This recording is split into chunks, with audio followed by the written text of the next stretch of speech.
Hello, everyone. My name is Jenny Worsham, and I'm responding to the two presentations we watched that were IEP meetings and comparing them. Let's get started. For the first question, it was access to free and appropriate public education in the least restrictive environment.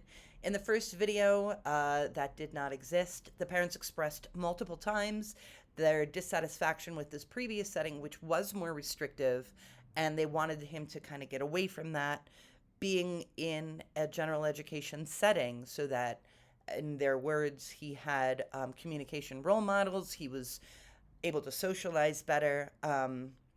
Whereas at his previous setting, he wasn't getting that social aspect and he wasn't advancing in his social skills. Um, in the second video, there certainly was access to free and appropriate public education in the least restrictive environment. Access was being addressed for Jacob in the classroom. He has a one-on-one para that he works with, setting up a visual schedule, putting it in a folder that he had it to refer to, also going over it at the end of the day. They discussed how he could be successful in the general education classroom using different tools that would help him navigate the classroom better, being pulled into a resource room. So, like, this would be him kind of going into a different, more restrictive setting, but he'd be working in a small group, not just by himself. And then once his skills in reading and fine motor skills had increased, he would be put back into the general education setting. The second question addressed participation in the IEP decision-making process. It appears that everybody that was in the decision-making at the IEP meeting in the first video were pretty much pushing the parents to go to the Kennedy School. That was a more restrictive setting, even though multiple times the parents had stated that that's not what they wanted. Yet everybody in the room, which was the director of special education, the general education teacher, and the speech and language pathologist, were pushing them to go to the Kennedy School. So they weren't hearing the parents at all.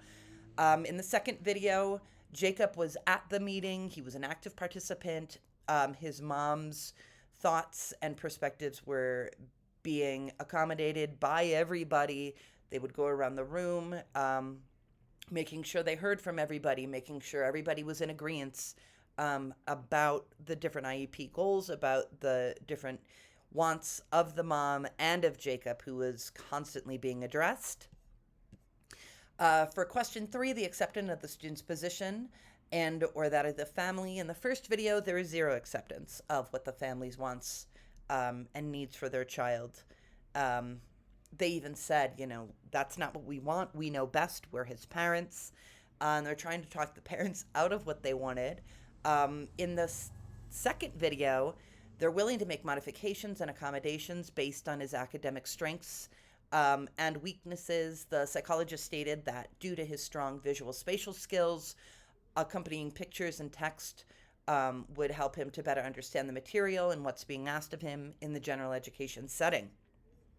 For the fourth question, the achievement opportunities for the student to excel and reach his or her full capacity. The first video, the parents shared multiple times that they would like their son Reed to remain in the general education setting in the classroom.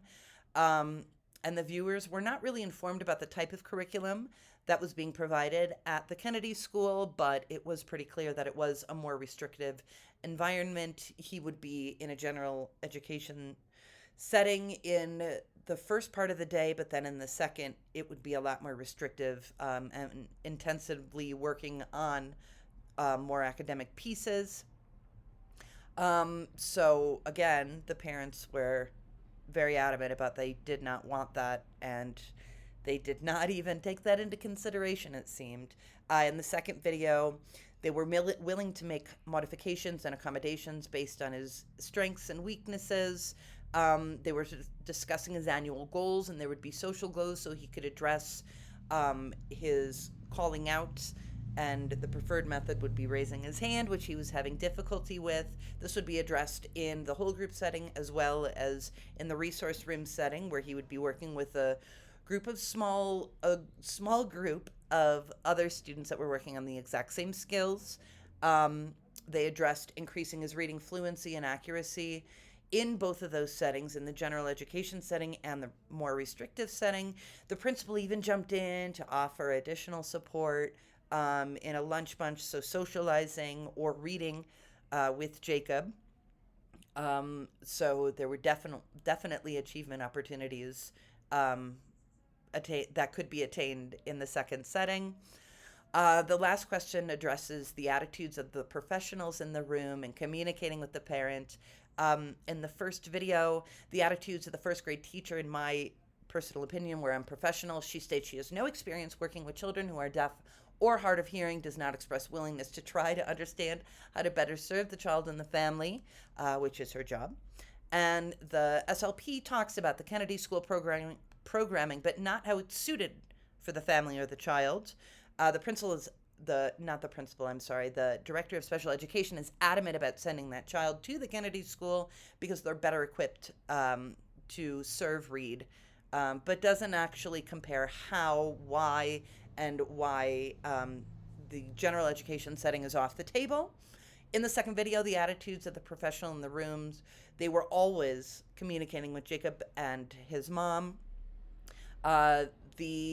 Everyone was addressing them constantly. His goals were being addressed, and questions were constantly coming up, and they were willing to address that. And if anything came up in the future, they were willing to reconvene to address any needs of the family.